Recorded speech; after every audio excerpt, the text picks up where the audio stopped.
为着要解决咱国内车唔让过路人的交通乱象，交通部之前有宣布讲，若是伫过路线顶悬有人，无论是偌远，车拢爱冻点，拢爱停。毋过这是引起阻碍交通的争议，这个措施就要随法庭。昨昏交通部和警政署同齐开会，即马决定了违规的标准，要恢复到即马现出时的标准，就是车甲过路人爱离，若是离3公尺，就爱停，爱先互人会当先过。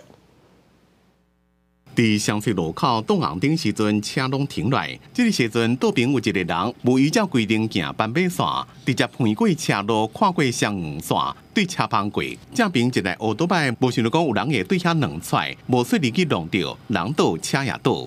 车停落来让人的标准到底是啥物货？之前交通部讲，斑马线顶头只要有人，无论离偌远，拢爱停落来，引起反弹。当时的确在2个单位的讨论。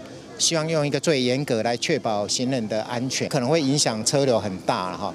所以经过这几天的讨论，我们觉得这样的一个严格标准哈，能够做一些调整比较好。